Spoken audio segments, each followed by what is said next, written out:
Hello Fluxes! You need 100 crystallized charges to get one energy well, and energy wells increase the capacity of your energy cell, which is the battery thing that you use for your Zonai devices. There are a maximum of 48 energy wells, which is really 16 batteries. I know it looks like there's 8, but the first round of batteries will be green and the second will be blue. You produce energy wells by going to crystal refineries, and the construct will use all the crystallized charges that you use for the energy well. Today, we'll learn some of the best ways to get some crystallized charges so you can get the maximum battery as soon as possible. Oh, and if you don't know where the Crystalized refinery is, you'll find them. Also, there's one in the last shrine on the Great Sky Island in the south. I'll start right away with the best ways to get them. We'll also talk about some alternate ways to get them if you feel like getting them through your regular playthrough.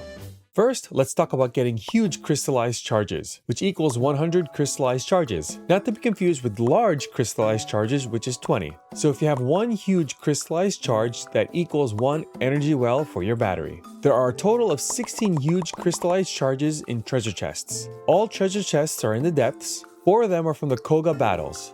This might be considered a story spoiler, so I'll save their locations for the end of the video. And for the 12 others, after you beat one of the game's dungeons, the boss from that dungeon will be available to fight in the depths. There are 3 locations for each boss, and after defeating a boss, you'll get a huge crystallized charge.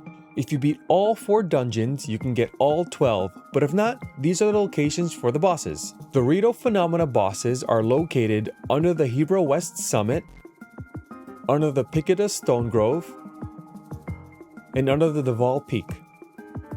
The Goron Phenomena bosses are located under the Rutile Lake by Satori Mountain, under the Lineru Wetlands, and under the Lineru Road West Gate. The Zora Phenomena bosses are located under the Zora Skyview Tower, under the Torin Wetlands, and under the Rowan Plain. The Gerudo Phenomena bosses are located under the Gerudo Highlands, under Washa's Bluff, and a little south under the Wetland Stable. Those are all the huge crystallized charges.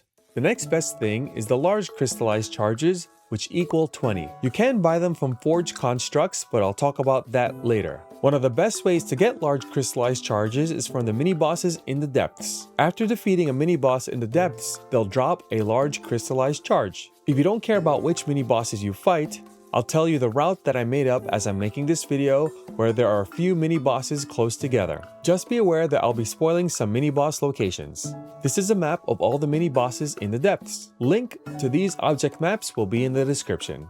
And by the way, if you don't know me, I'm Nico and I love helping people do and find everything possible in Zelda games. If you need help finding or doing anything in Zelda games, I hope you consider subscribing or at least checking out the channel. Immediately, my eyes go to the depths in Central Hyrule. What's good about Central Hyrule is that it's mostly flat, so not a lot of climbing, just running. So if you go to this light route in the east under the Riverside Stable, you can go south for a Lionel and a Hinox. If you feel like it, you can go souther for a Frox, but that's a little ways. You can then go north and west. You'll come across a Frox, a Battle Talus, southwest a Stone Talus, more west another Frox, northwest a Hinox. It's probably not worth running, but north of this Hinox there are 2 Stalnoxes, which you can get to probably from one of these 2 shrines. And east there's another Frox, and more east there's another Talus, east again there's another Hinox. Now if you fast travel to the light route under the outskirts stable, you'll come across a Lino. And while you're here, you can get more crystallized charges in the Colosseum. You will fight 5 Lionels. This is probably a good place to go to regularly because there are some good weapons and lots of arrows. Just make sure you collect all the charges as they're dropped, because if you want to wait until they're all defeated, the charges may despawn. And if you need help finding some arrows, by the way, I do have a video for that. Check the card in the corner or the link in the description. With just these mini bosses, that's almost 4 wells. And remember that they will respawn after every blood moon.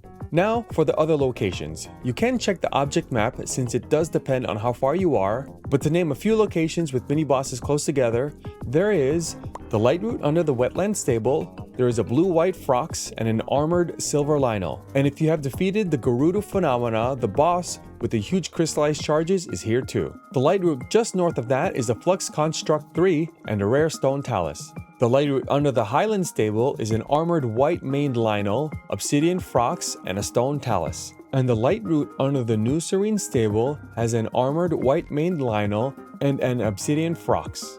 You can play with the object map on your own, and I hope it helps. Now let's talk about another way to get crystallized charges, and that's, like I mentioned before, buying them through forge constructs. You can get 1 crystallized charge for every 3 Zonaite each, and a large crystallized charge for every 3 large Zonaite each. Personally, I believe you shouldn't use Zonaite for anything other than auto build, so don't buy the crystallized charges. But you can buy large crystallized charges with large Zonaite if you want. The only other reason you may need large Zonaite is to upgrade some gear, and to buy large crystallized charges, of course. And so you know, for all the gear that need large Zonaite, you need a total of 190. This assumes you get each gear once. I won't tell you exactly where, but you do get large Zonaite from Zonaite deposits. So if you get some, you decide if you want to keep them or if you want to use them for large crystallized charges. Basically, I showed you where you can get crystallized charges, so it's up to you to decide how much work you want to put into it. Or just allow yourself to get them naturally while you're doing your regular playthrough. I don't know, it's a one-player game, you do what you want. But either way, another item that you may need are palm flowers. Check out this video if you want them. I hope it helps. Thank you so much for watching. I hope you consider subscribing or at least checking out the channel for more Zelda content. See you next time. Oh, by the way, here are the Koga locations. Under the Rito Village,